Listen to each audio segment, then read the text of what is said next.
So far we have been analyzing beams subjected to different loads by kinematic method in plastic analysis.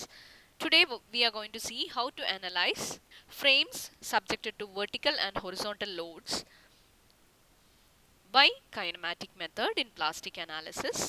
So just consider this typical frame having three members AB, BC and CD. The member AB is subjected to a load, a concentrated load W3 at point G, and BC is subjected to two concentrated loads W1 and W2 at points E and F. So here what are the mechanisms possible? So before that, what are the types of mechanisms possible in a frame? ബീമിൽ നമ്മൾ എവിടെയൊക്കെയാണ് hinge form ചെയ്യുന്നത്, എങ്ങനെയൊക്കെയാണ് mechanisms ഉണ്ടാവുന്നത് എന്നൊക്കെ നമ്മൾ solve ചെയ്തിട്ടുണ്ടായിരുന്നു. അപ്പോൾ ഫ്രെയിംസിൻ്റെ കേസിൽ mainly there are three types of mechanisms: beam mechanism, sway mechanism and combined mechanism. Beam mechanism, sway mechanism and combined mechanism. These are the three types of mechanisms possible in a frame. അപ്പോൾ നമ്മുടെ ഈ typical ഫ്രെയിമിൽ beam mechanism ഏതൊക്കെയാണെന്ന് നമുക്ക് നോക്കാം. Beam mechanism എന്ന് പറയുന്നത് ഈ കാണിച്ചിരിക്കുന്ന മൂന്ന് ഫിഗേഴ്സ് ആണ് നമ്മുടെ ഈ ടിപ്പിക്കൽ ഫ്രെയിമിൽ പോസിബിൾ ആയിട്ടുള്ള മൂന്ന് ബീം മെക്കാനിസംസ്. ഫ്രെയിമിൽ ഉണ്ടാവുന്ന ബീം മെക്കാനിസം എന്ന് പറയുമ്പം ഓരോ ഇൻഡിവിജ്വൽ മെമ്പറും ബീമിൽ ഡെവലപ്പ് ചെയ്യുന്ന പോലെ മെക്കാനിസംസ് ഡെവലപ്പ് ചെയ്യുന്നതാണ് ബീം മെക്കാനിസം നമ്മൾ പറയുന്നത്. ഫോർ എക്സാമ്പിൾ, നമുക്കിവിടെ രണ്ട് മെമ്പേഴ്സാണ് ലോഡഡ് ആയിട്ടുള്ളത്. First member A B. അപ്പോൾ എ ബിയിൽ ഒരു ബീം മെക്കാനിസം ഡെവലപ്പ് ആവുന്നുണ്ട്. അതാണ് ഈ കാണിച്ചിരിക്കുന്നത്. എ ബി ഒരു ബീം പോലെ മൂന്ന് ഹിഞ്ചസ് ഡെവലപ്പ് ചെയ്യും, എയിലും ബിയിലും അതുപോലെ അണ്ടർ ദ ലോഡ് പോയിന്റിലും. അപ്പോൾ അതാണ് എ ബി എന്ന് പറയുന്ന മെമ്പറിൻ്റെ ബീം മെക്കാനിസം. ഇനി അടുത്ത ലോഡഡ് ആയിട്ടുള്ള മെമ്പർ എന്ന് പറയുന്നത് ബി സി ആണ്. അപ്പോൾ ബി സിയിൽ നമുക്കറിയാം രണ്ട് ലോഡ്സ്, കോൺസെൻട്രേറ്റഡ് ലോഡ്സ് ആക്ട് ചെയ്യുന്നുണ്ട്. അപ്പം ഒബ്വിയസ്ലി നമുക്ക് രണ്ട് types of mechanisms R possible. First mechanism എന്ന് പറയുന്നത് ബിയിലും സിയിലും അതുപോലെ അണ്ടർ ദ ഫസ്റ്റ് ലോഡ് പോയിന്റിലും ഹിഞ്ച് ഫോം ആവുന്നതാണ് ഫസ്റ്റ് മെക്കാനിസം. സെക്കൻഡ് മെക്കാനിസം എന്ന് പറയുന്നത് ബിയിലും സിയിലും അതുപോലെ അണ്ടർ ദ സെക്കൻഡ് ലോഡ് പോയിന്റിലുമാണ് ഇവിടെ ഹിഞ്ച് ഫോം ആയിട്ടുള്ളത്.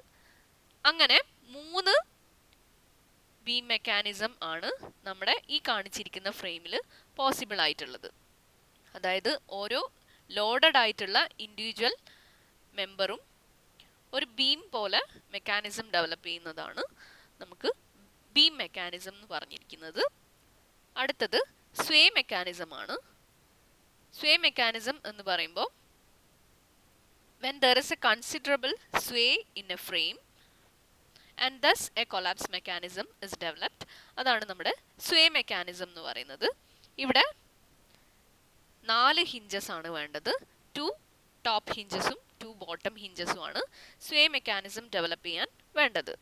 The third type of mechanism is called combined mechanism, which is a combination of beam mechanism and sway mechanism. അപ്പോൾ ഇവിടെ നമുക്ക് beam ആയിട്ടുള്ള ബി സിയിൽ രണ്ട് ടൈപ്സ് ഓഫ് മെക്കാനിസം പോസിബിൾ ആണ്. പിന്നെ അതുപോലെ ഫ്രെയിമിൽ ഓൾറെഡി ഒരു ലാറ്ററൽ ലോഡ് ആക്ട് ചെയ്യുന്നത് കാരണം ഒരു സ്വേയും പോസിബിൾ ആണ്. സോ അങ്ങനെയാണെങ്കിൽ there are two types of combined mechanism possible for this frame. അപ്പം ആദ്യത്തെ കമ്പൈൻഡ് മെക്കാനിസം എന്ന് പറയുമ്പം സ്വേയും along with that first type of beam mechanism, അതായത് നമ്മുടെ ലോഡിൻ്റെ അണ്ടറിൽ ഹിഞ്ച് വരുന്ന ഫസ്റ്റ് ലോഡിൻ്റെ അണ്ടറിൽ ഹിഞ്ച് വരുന്ന ബീം മെക്കാനിസവും അതുപോലെ സ്വേ മെക്കാനിസവും കൂടെ കമ്പൈൻ ചെയ്തിട്ടാണ് നമ്മുടെ ആദ്യത്തെ കമ്പൈൻഡ് മെക്കാനിസം കാണിച്ചിരിക്കുന്നത്. അതുപോലെ രണ്ടാമത്തെ കമ്പൈൻഡ് മെക്കാനിസം എന്ന് പറയുന്നത് സെക്കൻഡ് ലോഡിൻ്റെ അണ്ടറിൽ ഹിഞ്ച് അതുകൂടാണ്ട് സ്വേ മെക്കാനിസവും കൂടെ കമ്പൈൻഡ് ആയിട്ടുള്ള മെക്കാനിസമാണ്. So let's see these mechanisms in detail. Beam mechanism എന്ന് പറയുമ്പം individual members of the frame fail by formation of mechanisms similar to that in beams. Individual members ബീമിലെ പോലെ mechanisms form ചെയ്യുന്നതാണ് നമ്മുടെ beam mechanism എന്ന് പറയുന്നത്. This mechanism can take place only in the member with loads acting on its span. സ്പാനിൽ load act ചെയ്യുന്ന മെമ്പേഴ്സിൽ മാത്രമേ beam mechanism ഉണ്ടാവുള്ളൂ. Next one is sway mechanism. Due to the lateral forces, a frame may sway considerably and form collapse mechanism. So the sway mechanism is due to the sway or due to the lateral loads acting on the frame. Two hinges at the bottom and two hinges at the top of the column are necessary for this type of collapse. നേരത്തെ പറഞ്ഞ പോലെ രണ്ട് bottom ഹിഞ്ചസും രണ്ട് top ഹിഞ്ചസും ആണ് sway മെക്കാനിസത്തിന് കാരണം. Next one is a combined mechanism. It is a combination of beam mechanism and sway mechanism. So these are the mechanisms for a frame considered in the kinematic method in plastic analysis.